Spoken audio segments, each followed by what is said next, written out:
Yo, what's up sa inyo mga master at welcome sa ating YouTube channel. Ito mga master, pag-usapan natin itong sad-sad na sobrang baba na approval and trust rating nito ni Bongbong Marcos.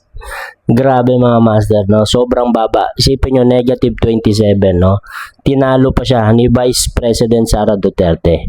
Isipin mo, ikaw yung presidente, pero mas mataas pa yung rating sa'yo ng iyong vice. Nakakahiya ka talaga, BBM. Malamang sa malamang nag-iiyakan na naman yung mga taga-suporta mo. Hindi na naman nila alam kung paano magda-damage control, Kasi grabe, sobrang baba, sobrang baba ng trust rating ngayon ni BBM. Isa na to sa pinakamababa. Parang ito na yata yung kauna-unahan, Negative 27 trust rating. Grabe, Ito mga master, pag-usapan natin to, Pero bago tayo magsimula, syempre shoutout sa inyo lahat. Ito mga master, pakinggan natin tong news, dito sa Net25. Kasabay ng paggulong ng impeachment trial laban kay Vice President Sara Duterte, mas mataas pa ang trust at approval ratings ng pangalawang Pangulo kumpara kay Pangulong Marcos Jr. Base po yan sa pinakahuling survey ng Publicus Asia. Lumalabas na sumadsad sa negative 27% ang net trust ratings ni PBBM habang nakakuha ng 28% approval at 26% trust ratings naman si VP Sara. At dahil dyan, may naniniwala naman ang isa pong ekonomista na matindi na ang pagkadismaya na maraming Pilipino sa pamahalaan sa harap ng isyu ng malawakang korupsyon at political accountability na hinihingi ng taong bayan. Report mula kay Eden Santos.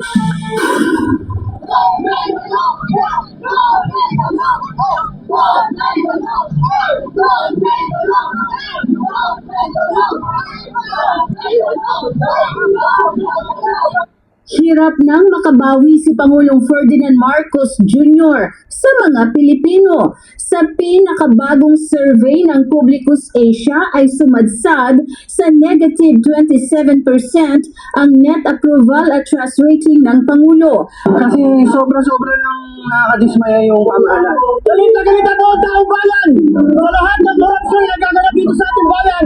Mga Pilipino naghihirap dahil sa kagagawan ng mga walang katarungan na mga namumuno sa ating bansa.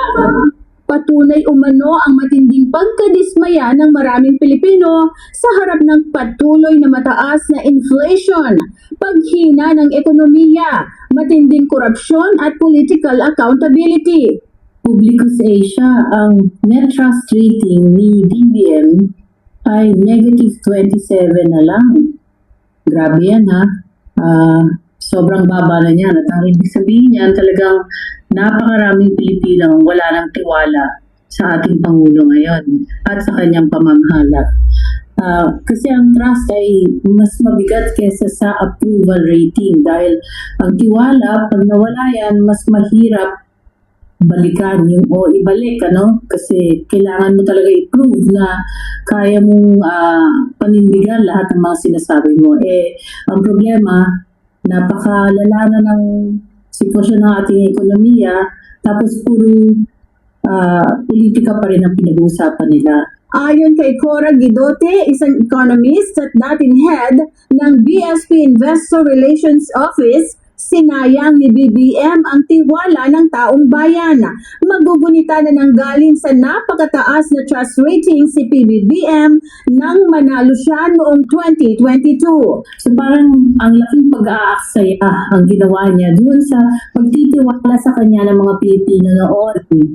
So kung ginamit niya yun para mapaunlad ang ekonomiya at malinis ang kanyang pagpapatakbo ng gobyerno, sana nanatili na mataas ang kanyang trust rating. Pero ngayon na nakikita natin ang negative 27 na ito.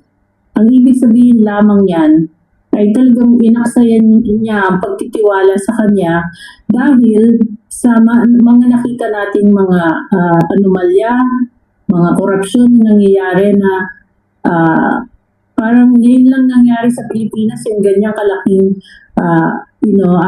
kalala na korupsyon, so yan, talagang malaking panghihinayang ang nangyayari at saka sayang talaga yung oportunidad na binigay sa kanya ng taong bayan. Pinutakti naman ng ha-ha-ha emoji ang website ng Publicus Asia ukol sa nasabing survey. May netizen na nagkomento ng congrats, tumaas na from -15 to -27. May comment din na -27 congrats dahil yan kay Clary Ring.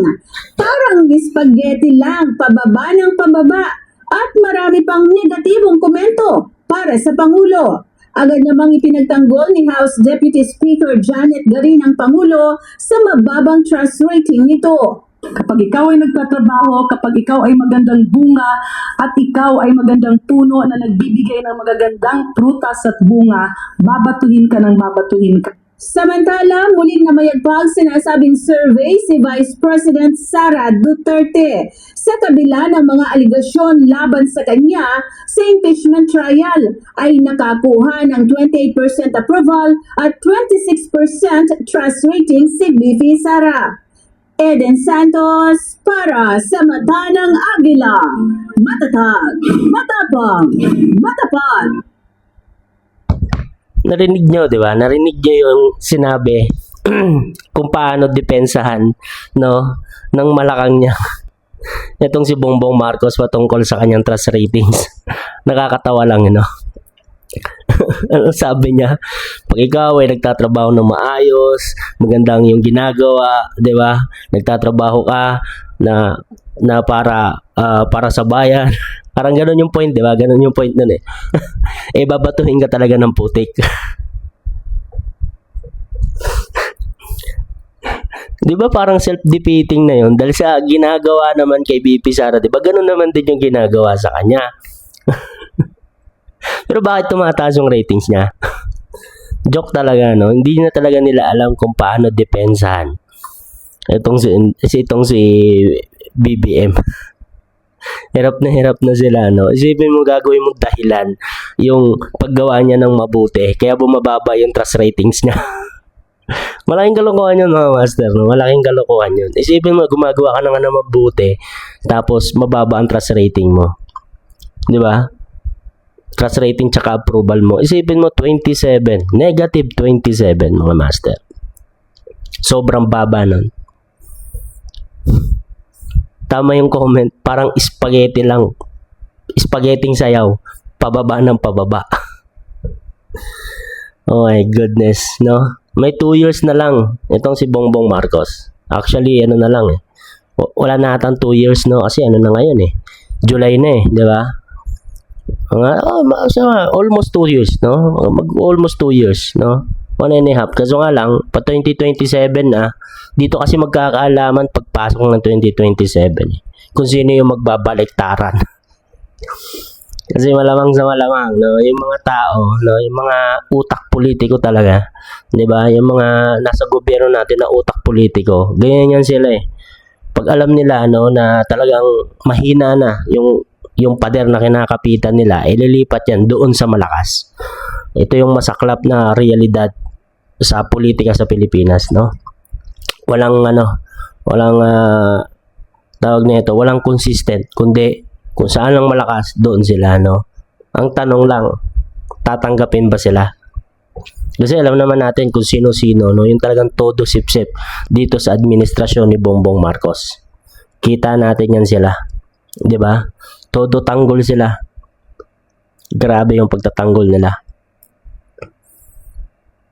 Sa malawakang korupsyon, dyan sa flood control project na yan, yung maanumalyang flood control project, di ba? Kasi sobrang lala talaga ng korupsyon ngayon. No? Isipin nyo, no? Umabot na sa ibang bansa itong issue natin sa malawakang korupsyon. Pati ibang bansa, no? Alam na nila. Ganun kalala. Di ba? Ang saklap nun. Sobra. Kawawang Pilipinas. Ito talaga yung nangyayari, no? Pag maling leader yung pinipili natin. 'Di ba? Kaya tingnan nyo, trust ratings ang baba. Paano niya habulin ito hanggang matapos yung termino niya? Sa totoo lang, bababa pa ng bababa yan hanggat walang napapakulong na utak sa lahat ng nangyayaring korupsyon sa Pilipinas. Ang kaso nga lang, no, parang ang punot dulo ng lahat ng ito, ang tinuturo ay si Bongbong Marcos. Kasi simple lang naman, di ba? Ikaw yung pumirma ng budget. Lahat ng budget na yan, ikaw ang pumirma. Hindi mo pinag-aralan, di ba? Lahat ng sangkot, lahat ng pinagbibintangan, puro mga kabinete mo.